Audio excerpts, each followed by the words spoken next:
Bonjour,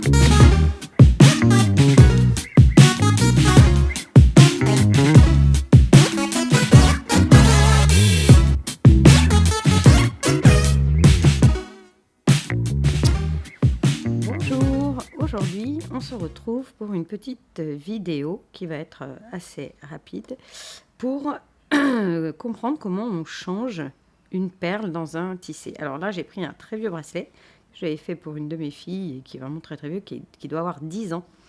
Donc mis à part les petits problèmes que j'ai eu là sur les attaches que j'ai enlevées pour pouvoir les recommencer, et puis c'est quelques perles qui ont cassé, parce qu'elle faisait du sport avec, enfin elle faisait un petit peu tout.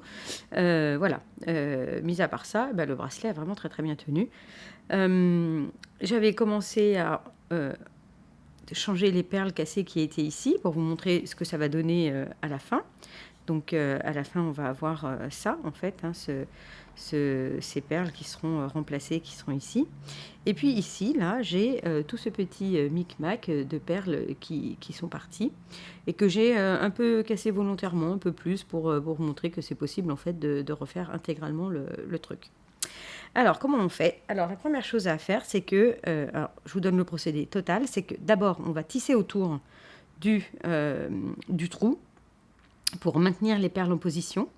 Donc on tisse en faisant comme si on faisait notre tissage. Donc on y va, hop, je commence.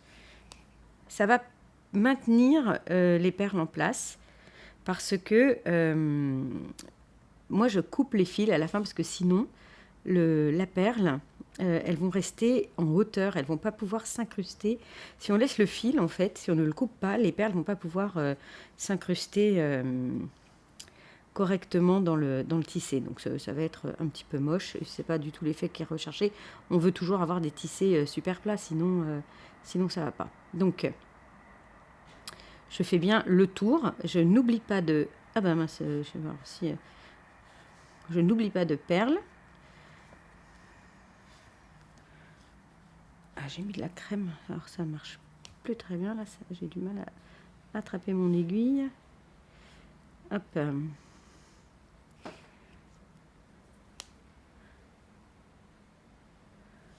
Voilà, c'est ce que je ne voulais pas tout à l'heure. Hop. Donc là, évidemment, il y a l'ancien fil qu'on voit, mais ce n'est pas très grave. On continue à faire le tour des perles qu'on doit tisser. Alors là, il y en a une qui va m'embêter parce qu'il faut que je la remette ici. Donc en fait, je vais le faire tout de suite. Comme ça, je vais la remettre exactement à sa place. Hop, elle bouge un peu trop. Donc hop. Au début, c'est un peu bizarre. On a l'impression que ça ne va pas le faire parce que ça bouge un peu dans tous les sens. Et puis à la fin, vous verrez, ça sera vraiment tout bien plat. Hop. Donc là, je vais le prendre là. Est-ce que je vais prendre là Non, que ici. Ce que je voudrais, c'est réussir à avoir celle-là, voilà. Pour attraper de nouveau celle-ci, la mettre à sa place. Donc un peu dans l'autre sens aussi.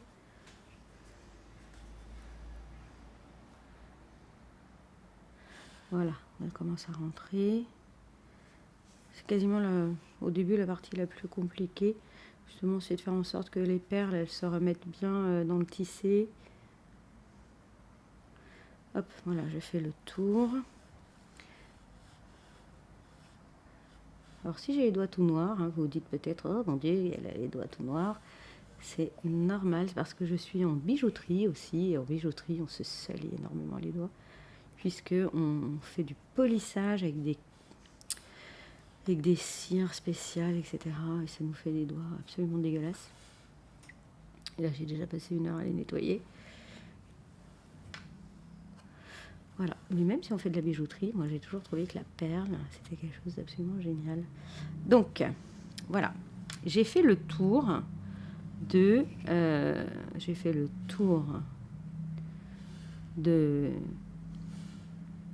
encore faire celui-là. Là. Parce que, hop, j'ai fait le tour du trou. Et maintenant, je vais me placer comme ça et je vais réfléchir à comment je dois redémarrer pour être dans la ligne. Donc, la ligne que je vais viser, c'est celle-ci pour pouvoir mettre une perle. Donc, il faut que donc, mon fil, il est là. Donc, je vais devoir aller comme ça.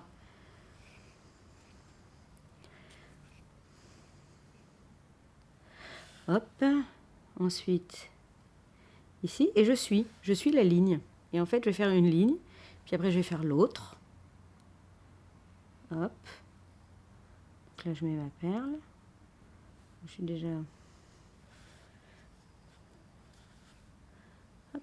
Comme si je faisais le tissage comme quand je le fais normalement, quoi.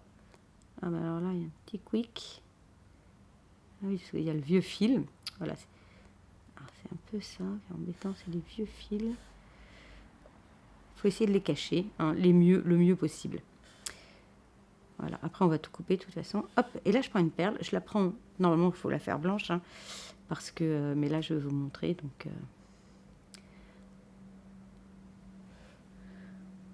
donc je pique ici. On peut passer jusqu'à 5 fois dans une perle Miyuki. Hop, et là j'essaye d'appuyer, même si ça ne va pas bien se mettre tout de suite.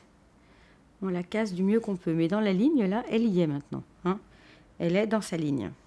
C'est pas très beau au démarrage parce que, en fait, on a le souci des anciens fils. Donc maintenant, il faut que j'en mette une ici. Donc, je vais piquer comme ça. Et hop, bah là, je l'ai prise directement. J'ai pris un fil extrêmement fin. Il y a des fils qui sont plus ou moins fins. Donc, il faut éviter les fils cirés, parce que alors là, vous n'allez vraiment pas vous en sortir. Hop. Et là, oui, je vais pouvoir la prendre. Hop.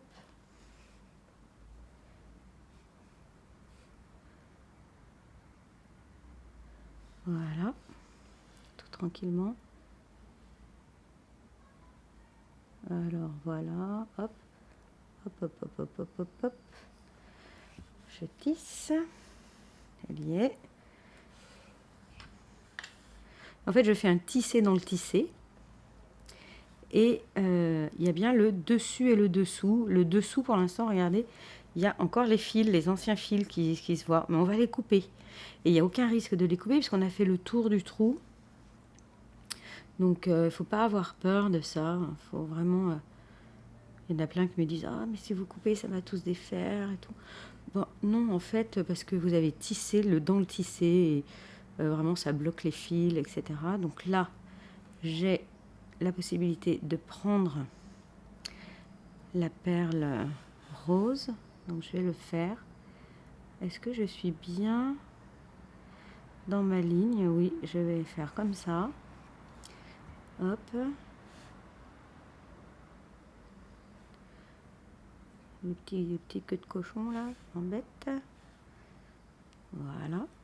Elle se place. Et maintenant, je vais prendre la dernière. Hop.